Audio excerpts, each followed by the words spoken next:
ആ ഇതെന്താ ബർത്ത്ഡേ ഗിഫ്റ്റാ? ആ മാമൻ ഡൽഹിയിൽ നിന്ന് കൊറിയർ വഴി അയച്ചതാ. ആഹാ, എന്നിട്ടാണോ നിന്റെ മുഖത്ത് സന്തോഷമില്ലാത്തെ? ഗിഫ്റ്റ് എനിക്കാണെങ്കിലല്ലേ ഞാൻ സന്തോഷിക്കേണ്ടതുള്ളൂ. ഇത് എന്റെ അഡ്രസ്സിൽ മാമൻ ആദ്യം അയച്ച ബർത്ത്ഡേ ഗിഫ്റ്റാ. ആദിക്കുള്ള ഗിഫ്റ്റ് മാമൻ നിന്റെ പേർക്ക് അയച്ചതെന്താ നോക്കട്ടെ. For my dearest Adimon. മോള് വിഷമിക്കാതെ, നിനക്കുള്ള ഗിഫ്റ്റ് വരുമായിരിക്കും. ഇനി എപ്പോ വരാനാ? അല്ലെങ്കിൽ മാമൻ എന്നോട് അത്രയ്ക്ക് ഇഷ്ടമുള്ളൂ. എല്ലാവർക്കും ആദ്യോടാണല്ലോ പ്രിയം. ഏയ്, മാമൻ എല്ലാ പിറന്നാളിനും മോളെ കാണാൻ വരുന്നതല്ലേ. ഇത്തവണ അവിടെ ആയി പോയതുണ്ടാവും. എന്നിട്ട് സ്വന്തം മോന് ഗിഫ്റ്റ് അയക്കാൻ മറന്നില്ലല്ലോ. ചിലപ്പോ ആദിക്ക് നിനക്കും അയച്ച ഗിഫ്റ്റുകൾ തമ്മിൽ അങ്ങോട്ടും ഇങ്ങോട്ടും മാറിപ്പോയതാണെങ്കിലോ. മോള് വെയിറ്റ് ചെയ്യ്. കുറച്ച് കഴിഞ്ഞ് മാമനെ ഒന്ന് വിളിച്ചു നോക്കാം. വേണ്ട വേണ്ട, അങ്ങനെ ബർത്ത്ഡേ ഗിഫ്റ്റ് ആരോടും ചോദിച്ചു വാങ്ങേണ്ട ആവശ്യമൊന്നുമില്ല. ഞാനിത് ഇപ്പൊ തന്നെ ആദിയുടെ വീട്ടിൽ കൊടുത്തിട്ട് വരാം. ഈ രാത്രിയിലോ? അവനോട് ഇങ്ങോട്ട് വരാൻ പറയാം. അതല്ലെങ്കിൽ ഞാൻ കൊണ്ടുപോയി കൊടുക്കാം. വേണ്ട അച്ഛാ, ഞാൻ പോയിട്ട് വേഗം വരാം. ഇതെനിക്ക് തന്നെ അവിടെ എത്തിക്കണം. മോളെ പ്ലീസ് അച്ഛാ, അമ്മ അറിഞ്ഞ് സമ്മതിക്കില്ല. ഞാൻ വേഗം വരാം പ്ലീസ്.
തുളസിക്ക് ആദ്യം കിട്ടുന്ന ബർത്ത്ഡേ ഗിഫ്റ്റ് ഇതായിരിക്കട്ടെ.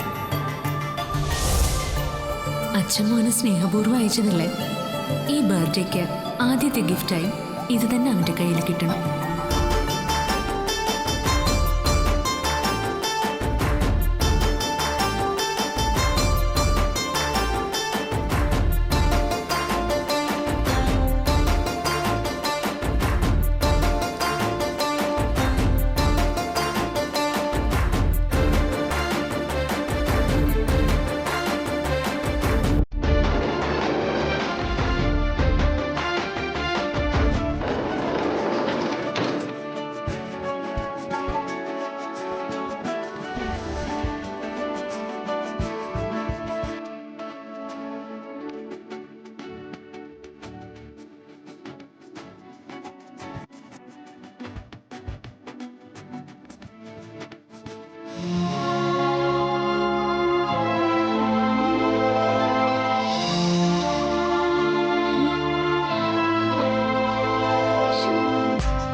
അതേ ബോക്സ് ആണല്ലോ.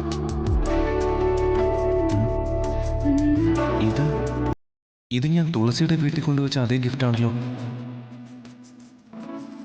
For my dearest Adimon. For my dearest Tulasi മോൾ. വലിയ അത്ഭുതമായിരിക്കുന്നല്ലോ. എൻ്റെ അഡ്രസ്സിൽ തുളസിക്കുള്ള സമ്മാനവും തുളസിയുടെ അഡ്രസ്സിൽ എനിക്കുള്ള സമ്മാനവും. ഈശ്വര, ഇത് മാമൻ എനിക്ക് അയച്ചതാണല്ലോ. പക്ഷെ അഡ്രസ് ആദിയുടെയും. എന്തായിരിക്കും സംഭവിച്ചത്? കൊള്ളാം. ഞങ്ങൾ പരസ്പരം ബർത്ത്ഡേ ഗിഫ്റ്റ് കൈമാറണമെന്ന് അച്ഛന് തോന്നിക്കാണും. മാമനൊരു സർപ്രൈസിന് വേണ്ടി എന്റെ ഗിഫ്റ്റ് ആദിയുടെ പേരിലും ആദിയുടെ ഗിഫ്റ്റ് എന്റെ പേരിലും അയച്ചതായിരിക്കും. അപ്പോ ഇത് തുളസി ആയിരിക്കും ഇവിടെ കൊണ്ടുവച്ചത്. ഇനി ആദ്യമായിരിക്കും ഇതിവിടെ കൊണ്ടുവച്ചത്. താങ്ക്സ് അച്ഛാ.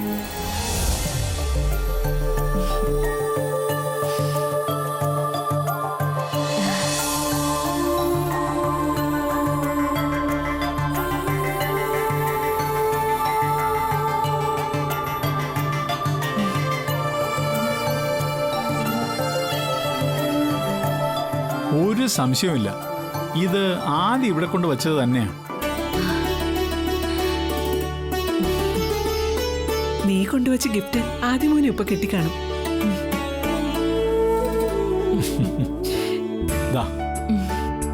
മോൾക്ക് ഇപ്പൊ സന്തോഷമായല്ലോ. അത് ഇവളുടെ മുഖം കണ്ടാലറിയില്ലേ. ആദ്യം കൊണ്ടുവച്ചതുകൊണ്ടായിരിക്കും നിനക്ക് ഇത്ര സന്തോഷം അല്ലേ? അതൊന്നുമല്ല, ഡൽഹിന്ന് മാമൻ എനിക്ക് അയച്ചു തന്നതില്ല. മാമൻ ആദ്യമായിട്ടൊന്നും അല്ലല്ലോ നിനക്ക് ഗിഫ്റ്റ് തരുന്നത്. അതൊന്നും ഇത്ര സന്തോഷം കണ്ടിട്ടില്ലല്ലോ. ഈ ഗിഫ്റ്റിന് ഒരു പ്രത്യേകതയുണ്ട്. ഇതാണ് ഞാൻ പ്രതീക്ഷിച്ച ആ സർപ്രൈസ് ഗിഫ്റ്റ്. എന്റെ ഇതുവരെയുള്ള എല്ലാ പിറന്നാളിനും മാമൻ മുടങ്ങാതെ സമ്മാനം തന്നിട്ടുണ്ട്. ഇത്തവണ മാമൻ എന്നെ ഓർക്കാതെ പോയല്ലോ എന്ന് വിചാരിച്ച് ഒരുപാട് ഞാൻ സങ്കടപ്പെട്ടു. അപ്പോഴും ഒരു പ്രതീക്ഷ മനസ്സിലുണ്ടായിരുന്നു. അതാ ഞാൻ അച്ഛനോടും അമ്മയോടും പറഞ്ഞ് ഒരു മഹാത്മാവിന്റെ ഗിഫ്റ്റ് എന്ന്. ഇപ്പൊ നിങ്ങൾക്ക് മനസ്സിലായില്ലേ മാമൻ എന്റെ മനസ്സിൽ ദൈവത്തിന്റെ സ്ഥാനമാണ്.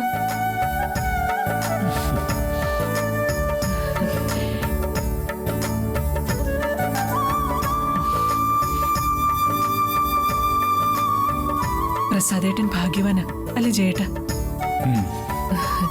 സ്വന്തം കുഞ്ഞിന്റെ സ്നേഹം എങ്ങനെയെങ്കിലും അദ്ദേഹത്തിന് കിട്ടുന്നുണ്ടല്ലോ.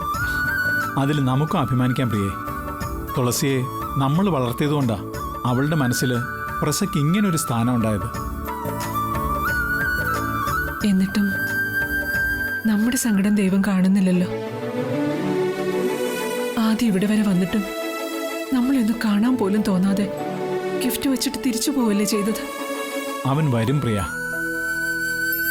പ്രസ ആദിക്കുള്ള ഗിഫ്റ്റ് തുളസിയെ കൊണ്ട് കൊടുപ്പിച്ചതും തുളസിക്കുള്ള ഗിഫ്റ്റ് ആദിയെ കൊണ്ട് കൊടുപ്പിച്ചതും അവര് തമ്മിൽ ഒരടുപ്പമുണ്ടാക്കിയെടുക്കാൻ തന്നെയാ. രണ്ടുപേരുടെ ഈ പിറന്നാള് പുതിയൊരു തുടക്കമായിരിക്കുമെന്ന് എൻ്റെ മനസ്സ് പറയുന്നു. എനിക്കും കുറച്ച് പ്രതീക്ഷ തോന്നുന്നുണ്ട്.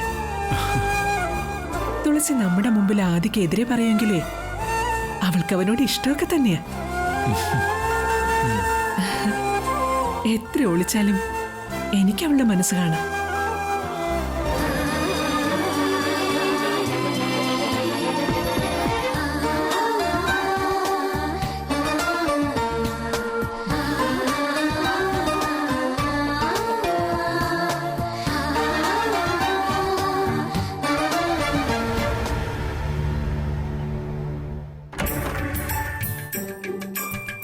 മോനെ ആദി, ഇവനെവിടെ പോയി?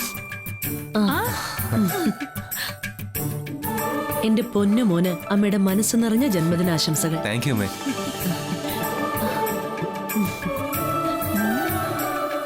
എന്റെ മോൻ എല്ലാ സൗഭാഗ്യവും ആയുരാരോഗ്യ സൗഖ്യവും ഉണ്ടാവട്ടെ. ചേച്ചി മോൻ അമ്മയുടെ ബർത്ത്ഡേ ഗിഫ്റ്റ്. ഇന്ന് ഇതിട്ടോണ്ട് വേണം അമ്മയുടെ കൂടെ അമ്പലത്തിൽ വരാൻ. അതെപ്പോഴും അങ്ങനെ തന്നെയല്ലേ, പ്രത്യേകിച്ച് പറയണം. ഹാപ്പി ബർത്ത്ഡേ ആദിമോനെ. Thank you. സുലു ആന്റി പിന്നെ മധുരത്തിന്റെ ആളാ. ഇന്നത്തെ ദിവസം അച്ഛനെ ശരിക്കും മിസ് ചെയ്യുന്നുണ്ട്. എല്ലാ ബർത്ത്ഡേക്കും ഞാൻ ഉണരുന്നതിന് മുമ്പ് എന്റെ കാതിൽ ഹാപ്പി ബർത്ത്ഡേ പറയുന്നത് അച്ഛനാ.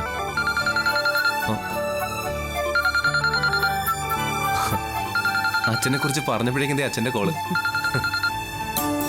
അച്ഛാ. Many many happy returns of the day. Thank you അച്ഛാ. ആദ്യമായിട്ടാ നിന്റെ പിറന്നാൾ ദിവസം അച്ഛൻ വിട്ടു നിൽക്കുന്നതല്ലേ? ഒട്ടും ഒഴിവാക്കാൻ പറ്റാത്ത യാത്ര ആയതുകൊണ്ടാട്ടോ. എനിക്കറിയാം അച്ഛാ. 2 ദിവസം കഴിഞ്ഞ് അച്ഛനിങ്ങ് വരില്ലേ? അപ്പൊ നമുക്ക് സെലിബ്രേറ്റ് ചെയ്യാം. ഷോ, നമുക്കേ ആട്ടിച്ച് പൊളിക്കാം. അതി, നീ ആ ഫോണിൽ നിന്ന് ഞാൻ അച്ഛനോടും സംസാരിക്കട്ടെ. അച്ഛാ, ഞാൻ അമ്മയ്ക്ക് കൊടുക്കാണേ. ഓക്കെ മോനെ. ഹലോ. ആ ദുർഗ, മോന്റെ ബർത്ത്ഡേക്ക് ഇന്ന് എന്തൊക്കെയാ പരിപാടി? അതൊക്കെ പറയാം. ആദ്യേ പ്രസാദേട്ടൻ എന്ത് പരിപാടിയാ കാണിച്ചതെന്നൊന്ന് പറഞ്ഞേ. മനസ്സിലായില്ല, നീ എന്താ ഉദ്ദേശിച്ചേ? സ്വന്തം മകന് ഫോണിലൂടെ പിറന്നാൾ ആശംസകളും മരുമകൾക്ക് കൊറിയർ വഴി ബർത്ത്ഡേ ഗിഫ്റ്റും. നിങ്ങൾ എന്തൊരു അച്ഛനാ. ഓ, അതാണോ കാര്യം? ഞാൻ ആദ്യക്കാണല്ലോ ദുർഗ ഗിഫ്റ്റ് അയച്ചത്. അതെ, അയച്ചത് അവന്റെ പേരില, പക്ഷെ ഗിഫ്റ്റ് അവൾക്കല്ലേ. ആര് പറഞ്ഞു? നീ ആദ്യോട് ചോദിക്കേ, അവൻ അച്ഛൻ അയച്ച ഗിഫ്റ്റ് കിട്ടിയില്ലേ? ഞാനേ പിന്നെ വിളിക്കാം, കുറച്ച് തിരക്കില്ല. Hello hello. തുളസിയുടെ പേരെ അതിനകത്ത് എഴുതിയത് വേറെ ആരും കണ്ടില്ലെന്നാ പ്രസാദേട്ടന്റെ വിചാരം. ഗിഫ്റ്റ് അയച്ചതേ ആദിക്കാണെന്ന്. അതേ മേ, അച്ഛൻ ഗിഫ്റ്റ് അയച്ചത് എനിക്ക് തന്നെയാ. ഇന്ന് നല്ലൊരു ദിവസമായിട്ട് അച്ഛന് വേണ്ടി നീ ഇങ്ങനെ കള്ളം പറയില്ലേ ആദിമോനെ? അതില് തുളസി മോളെന്ന് എഴുതിയിരുന്നത് ഞാൻ കണ്ടതാ. ആന്റിക്ക് ഇംഗ്ലീഷ് ശരിക്കും വായിക്കാൻ അറിഞ്ഞൂടാത്തോണ്ടാ. അതിൽ എഴുതിയിരുന്നത് ആദ്യമോനെ തന്നെയാ. ആണോ? അയ്യോ, കല്ല് വെച്ച് നുണയാ ചേച്ചി. ഗിഫ്റ്റ് തുളസിക്കാന്ന് അറിഞ്ഞപ്പോ ചേച്ചി തന്നെയല്ലേ പറഞ്ഞത് അവളുടെ മുഖത്ത് കൊണ്ടുപോയി എറിഞ്ഞു കൊടുക്കാൻ? അതെ, നീ അത് കൊണ്ടുപോവുകയും ചെയ്താണല്ലോ. കൊണ്ടുപോയതാ, പക്ഷെ വഴിയിൽ വെച്ച് ഞാൻ വീണ്ടും നോക്കിയപ്പോഴാണ് മനസ്സിലായത് അതിൽ എന്റെ പേരാന്ന്. എന്നിട്ടാ ഗിഫ്റ്റ് എവിടെ? ഇവിടെ ഉണ്ട്.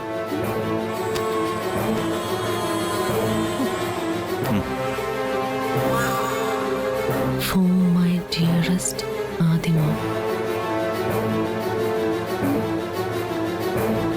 നീ ഇതൊന്ന് വായിച്ചേ. My dearest ആദിമോൻ.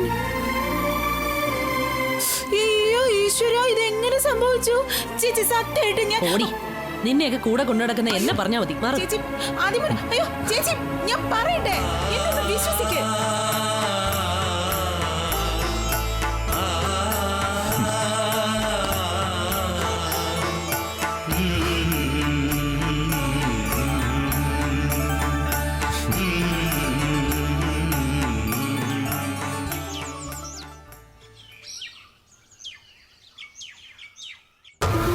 ദുർഗേ, ഞാൻ ഇറങ്ങാൻ തുടങ്ങിയായിരുന്നു.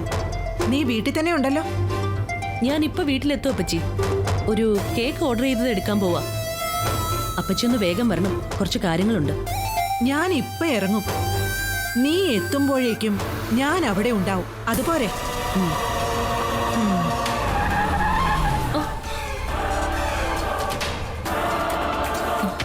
ശരി അപ്പച്ചി. ഇവളെന്താ ചാവാൻ ഇറങ്ങിയേക്കാണോ?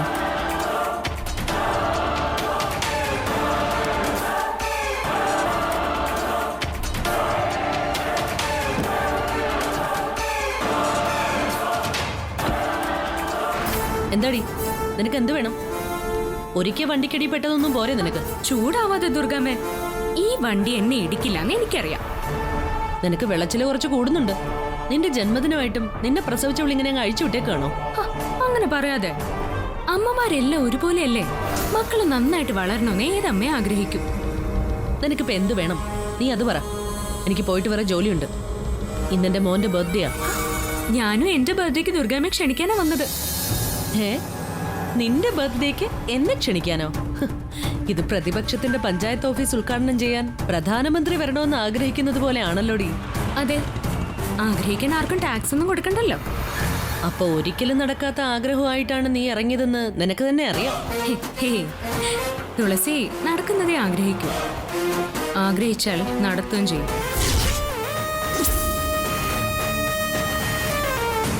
എന്റെ മാമൻ സ്ഥലത്തില്ലാത്തതുകൊണ്ട് പകരം എന്റെ ബർത്ത്ഡേ സെലിബ്രേഷന് അദ്ദേഹത്തിന്റെ പ്രിയ പത്നിയായ ദുർഗാമ്മയെ മുഖ്യ അതിഥിയായി എത്തിക്കാന്ന് ഞാൻ എന്റെ അമ്മയ്ക്ക് വാക്കു കൊടുത്തുപോയി. കൊള്ളാം. നിന്റെ മാമൻ നിന്റെ വീട്ടിൽ വലിഞ്ഞുകയറി വരുന്നത് പോലെ ഞാനും വരുമെന്ന് വിചാരിച്ച നീ വെറും വിഡ്ഢി. മര്യാദയ്ക്ക് നിന്റെ ഈ പാട്ട വണ്ടിയെടുത്ത് മാറ്റിക്കോ, ഇല്ലെങ്കിൽ ഇടിച്ചു തെറിപ്പിക്കാൻ ഞാൻ ഡ്രൈവറോട് പറയും. അതൊക്കെ ദുർഗാമ്മയുടെ ഇഷ്ടം പോലെ ചെയ്തോ. പക്ഷേ എന്റെ ബർത്ത്ഡേ സെലിബ്രേഷന് വരാതിരിക്കരുത്. അത് മാത്രം ഞാൻ ക്ഷമിക്കില്ല. നീ ക്ഷമിച്ചില്ലെങ്കിൽ എനിക്ക് എന്താടി? ഇത് കൊള്ളാലോ. നീ പറയുന്ന കേട്ടാ ഞാൻ നിന്നെ പേടിച്ച് നടക്കണമെന്ന് തോന്നുമല്ലോ.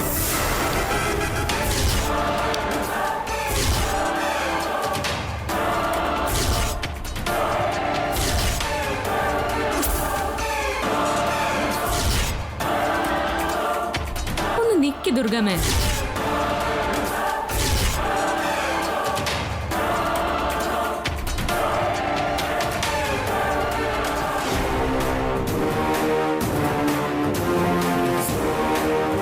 സോറി, ആവശ്യക്കാരി ആയതുകൊണ്ടുള്ള ഔചിത്യക്കേടാ.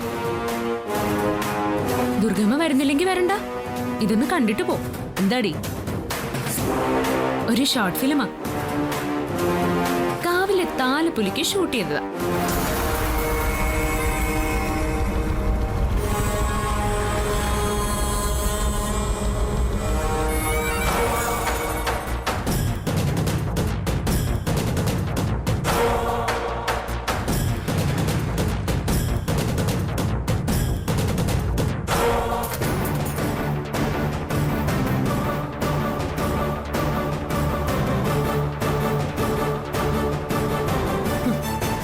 ഇത് കാണിച്ച് നീ എന്നെ പേടിപ്പിക്കുകയാണോ? ഇതിൽ എനിക്കെതിരെ എന്താ ഉള്ളത്? ഇതുകൊണ്ടൊന്നും ദുർഗേ നീ വിളിക്കുന്നിടത്ത് വരുത്താമെന്ന് നീ വിചാരിക്കണ്ടടി. ഇതിന് ക്ലാരിറ്റി കുറവായതുകൊണ്ടാണോ ദുർഗാമ്മേ? എങ്കിൽ കുറച്ചുകൂടി ക്ലാരിറ്റി ഉള്ള വേറൊരു ഷോർട്ട് ഫിലിം കാണിച്ചു തരാം.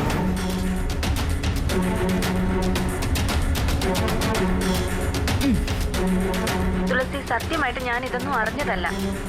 എന്റെ അമ്മയാ അവര് കാശ് കൊടുക്കാന്ന് പറഞ്ഞപ്പോ ഈ ചതി ചെയ്യാമെന്ന് സമ്മതിച്ചത്.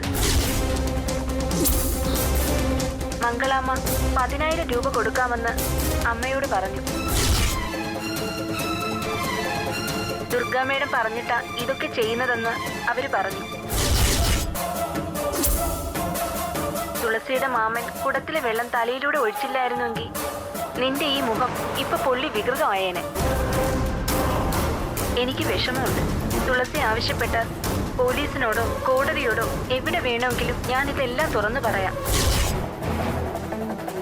ആ മംഗളാമ്മയും ദുർഗാമ്മേടവും ആരോട് ഇനി ഇത് ചെയ്യരുത്. അവർക്ക് കടുത്ത ശിക്ഷ തന്നെ വാങ്ങിച്ചു കൊടുക്കണം തുളസി. നീ മനഃപൂർവ്വം എന്നെ കുരുക്കാൻ നോക്കണോടിയോ? സാഹസം കാട്ടല്ലേ ദുർഗാമ്മൻ. ഇതിലെന്റെ വിരലൊന്ന് അമർന്ന ആ നിമിഷം ഈ വീഡിയോ സോഷ്യൽ മീഡിയയിൽ പരക്കും.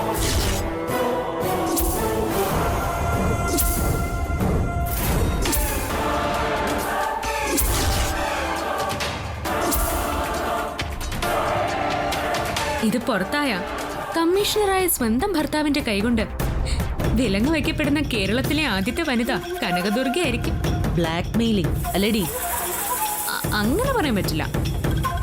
ഇത് കാണിച്ച് ഞാൻ നിങ്ങളോട് 1 കോടി രൂപയോ നിങ്ങളുടെ മകന്റെ ഭാര്യ പദവിയോ ഒന്നും അല്ലല്ലോ ചോദിച്ച്.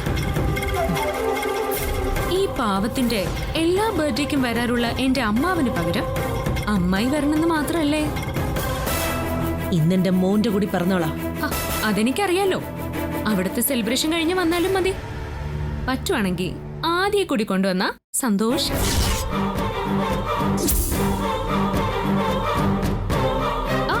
എനിക്കല്ല കേട്ടോ, എന്റെ അച്ഛനും അമ്മയ്ക്കും. അവരുടെ സന്തോഷം എന്റെ സന്തോഷം.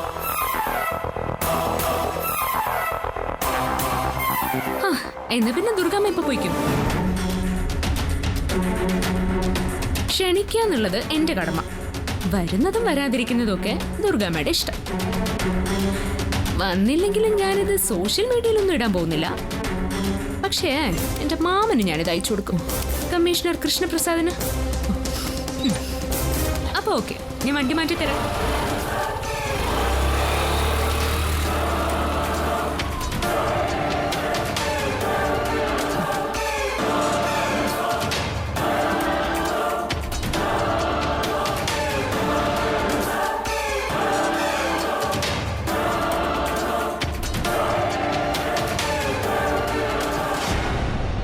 അങ്ങനെ ഒരു തെളിവ് അവൾ ഉണ്ടാക്കിയെങ്കിൽ അത് പണിയാണല്ലോ ദുർഗെ.